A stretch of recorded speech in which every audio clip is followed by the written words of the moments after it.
Mahlzeit, Freunde. Welcome to my studio. Well, the office part of my studio. Computer painting that we're gonna do today.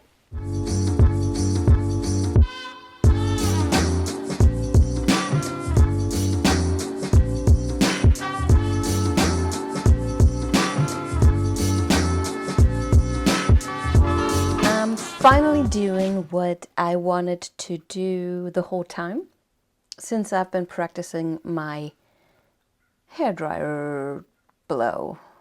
I'm still not there. I tend to dig in too deep. I'm a little bit chickeny about my cell activator.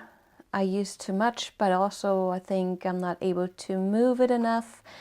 So I'm still working on that.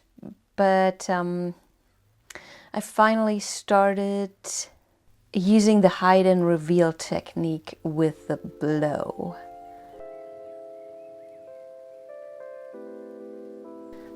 It has the same effect as a swipe does.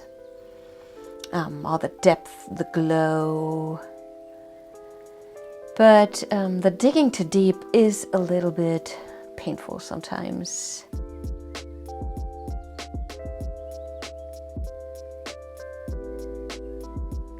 So I start with the Prussian blue. It's Schminke. Yes, that's how it's pronounced. It's a German brand.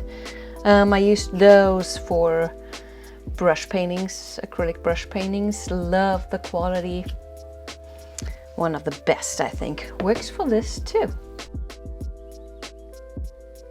And the next one is a TLP pigment. It's this little piggy. You can get it from Fluid Co. called Mermaid. That's actually one of the first colors I ever got, and fell in love with it right away.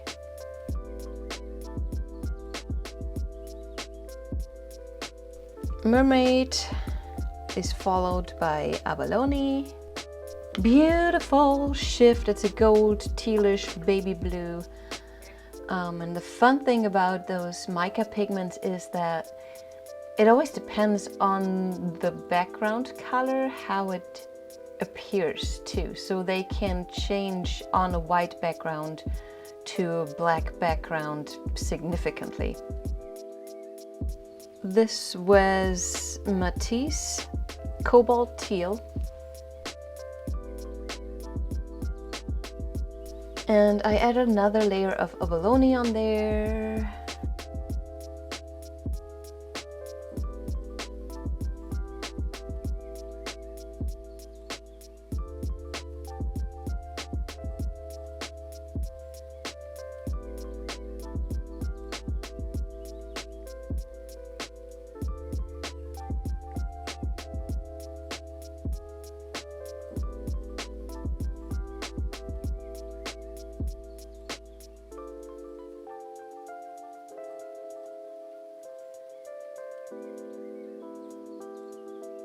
So this is gonna get covered with my Prussian blue. I'm kind of running out of it, so I can't completely cover it, but I will add my faux pillow in carbon black. Now I've struggled a lot with the hide and reveal swipes for them to be too dark. Black is the best color that works though. And the thing about the blow dryer is that it interrupts the layers more, and you will see more of the white so they don't appear too dark.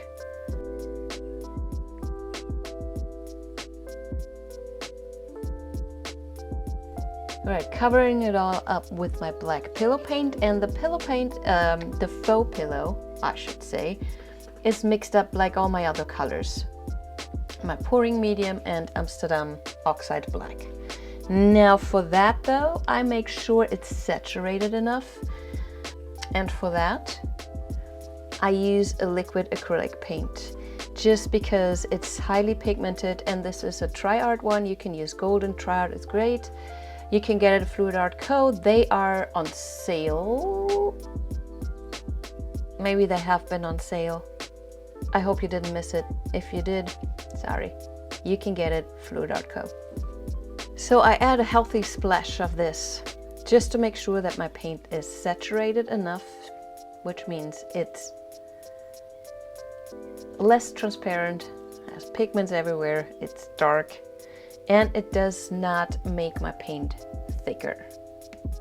And as the top layer, I don't want the faux pillow to be thicker than my other colors because it moves slower, and I want that black to cover eventually the whole canvas.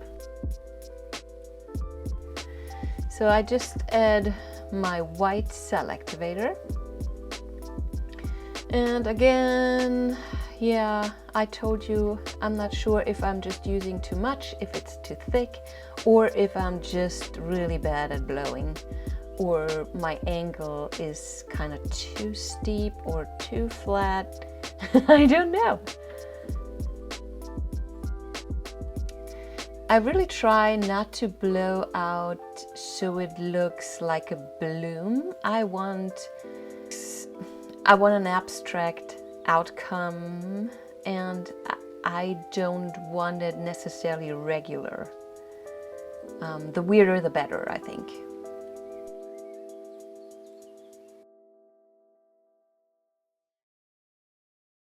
I will not only blow out my puddle, I will also try to spread out that black and keep negative space. Alright, how about you keep watching this and we look at this guy once I'm done.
So, some issues with that one. Again, I went too deep. Plus, not only too deep, I went over it like 3 times in places. Rewatching this while I talk to you made me realize that I'm not really following through with the hair gun. Hair gun? Hair dryer? I should grab the cell activator, wait till I got it, you know, when it forms that ditch, and then push the air in the same distance. Yeah. Cell activator was, well, I either had too much or I didn't move it enough. So what happens is it puddles up in one point. Sorry. What happens then is that the cell activator puddles up, the layers below get thinner, and then you have a bunch of cell activator with no paint underneath, so it can't sink down properly. Then you have a bunch of fairly thin paint that wants to move somewhere, and as soon as I moved it towards there, the cell activator ran in that direction. I do like it for this composition, but that way I got rid of all the cells. I don't think I care. But that is something that I want to remember next time when I paint. I tried to tilt off as much of the white spots as I could. This here is left. Also this. I could fix that by going in with the wash of that blue. I don't see why I cannot save this. And then look at the shimmer. That abalone is magical. Another thing, bubbles. If there's bubbles, you want to pop them while the paint is wet. Otherwise, they might pop when the paint is fairly thick already, and then you end up with craters that have a white inside. Hard to fix those.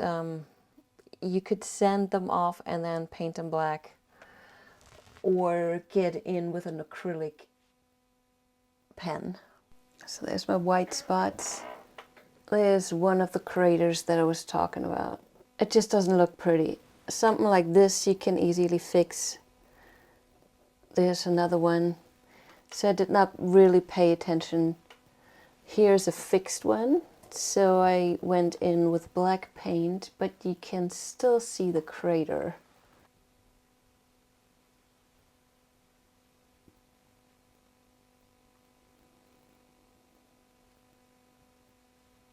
Nevertheless, I like this piece. It's a keeper. I'm gonna fix it. If you want it, let me know. Please go and check out the Fluidartexperience. Next event is gonna be next May, Memorial Weekend. Lovely people are gonna be there that I know of, and you could come. Check it out. See you then. Bye-bye.